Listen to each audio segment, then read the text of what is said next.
Welcome back. Now, whenever we take on something new or decide to tackle an issue in our life, we want to do it right and be prepared. So, if your to-do list has getting organized on it, Jennifer Phelps, Miss Fix-It, is here with organizing mistakes you don't want to make. So we're kind of doing the do-nots of the organizing. That's right. So what is kind of like one of the biggest mistakes that you see people make in your professional opinion? Right. Well, there are a lot. Well, say we had a magic wand like Heather had in at the Gaslight, Henry Porter, which was great. We have to do it like the mere muggles and do it in the non-magical way, and that is just, you know, we have to actually do the stuff. Yeah. The first thing that people really do is they mistake tidying for organizing. So you take all your junk and you line it up all real nice, and then you still can't find stuff. So really that is an issue. It's sort of a mindset when you start confusing tidying with organizing. And then the other thing too is if you organize before you declutter and before you purge stuff, because really you're just putting more junk back where you had it, and that's also a serious issue because you wonder why it's still messy. So the first step is get rid of stuff. And then you can organize it. Exactly. And then the other thing too is storing things without labeling them. It's like putting things into a big black hole. What is the point, right? So then that becomes the issue. So, yeah. That is definitely one of my issues. I actually think I see something that I'm doing wrong already with the shoe boxes. Because they, you know, you get these little boxes, you think, well, this'll work. That's right. But then, yeah, I lose everything. And That's then right. when I do clean stuff out, I find things. It's like Christmas. That's right. I didn't even know buried I still had treasures. that stuff. I call them buried treasures. And so a lot of people, though, what they say is, oh, I just need more storage. That's like usually the first thing a client will say. I just need more storage. But that's really such a myth, because what happens is the more storage you have, the more spaces you have to hide things. It's an oxymoron that the more places you hide things, the better you can find them. Right. You're hiding them from yourself, right? And so then also, if you buy a ton of stuff that actually doesn't work for you, and then you're going to keep all your stuff to put in the stuff that you just spent $1 zillion on. So that's really not the way to go either. So just more storage really isn't the way to go. Managing your stuff is really more important first. Yeah. So you're saying no to the shoe box? Yeah, so I'm saying no to the... Right, because that comes with the part, it's like, okay, so I just spent the day organizing. Right? Why can't I find anything? Right. Why am I exhausted? It's because you just moved stuff around and you're exhausted, but you don't have anything different except now you're confused and you're tired, right? Yeah. But here's some things that happen. I am big on DIY. There's a ton of really cool things that you can do with stuff you've got.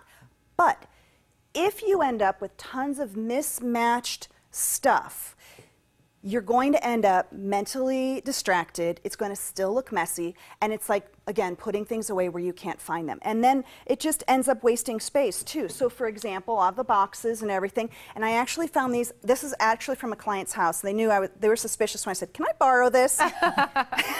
Now they're watching the show going, that's my stuff. Oh, don't say my name. But I can see what you're saying about the mismatch. That's right. So all the Tupperwares and stuff, you know, all you have are these things in our drawers. But then what happens is they seem like a nice idea. We bought a bunch of these, and we bought these, and we have these, and we bought some of these. But they don't fit in the drawer. We have a ton of wasted space.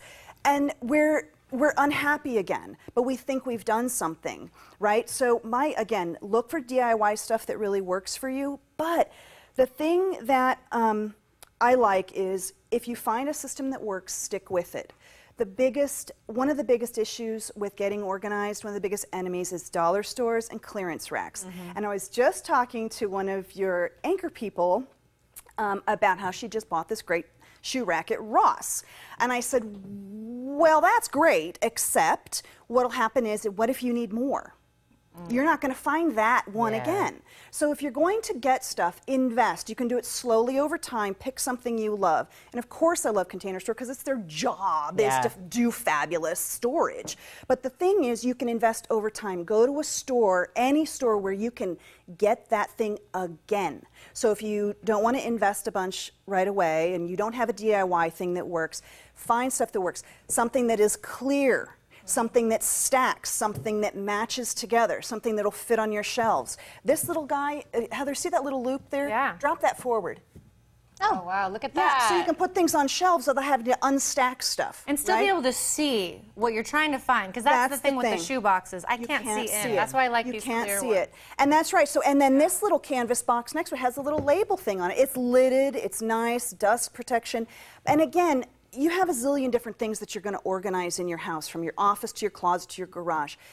This gives you an idea, though, of how it should feel. You should be able to see it. You should be able to find it. Organizing should make your life happier and more efficient.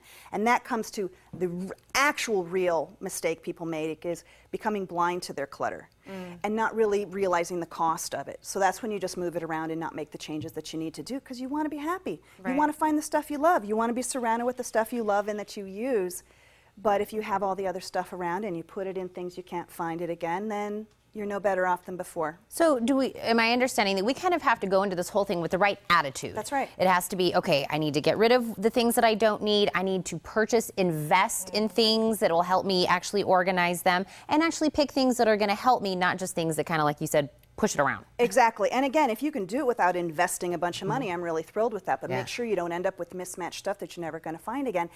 But really, take a look at your stuff. If it's been sitting in the same place for years, you're blind to it. Yeah. You have to go take all of the similar things out from all their hiding places, bring them out, look at them, and then sort through. Because otherwise you just have the same stuff stored all over the house. You've not really pulled everything out.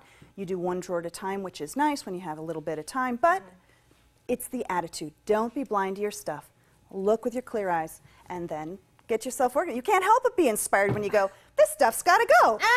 Exactly. Look with your clear eyes and get some clear containers to put your stuff into. You can find it. Jennifer, I love when you're on. Thank you so much for these great tips.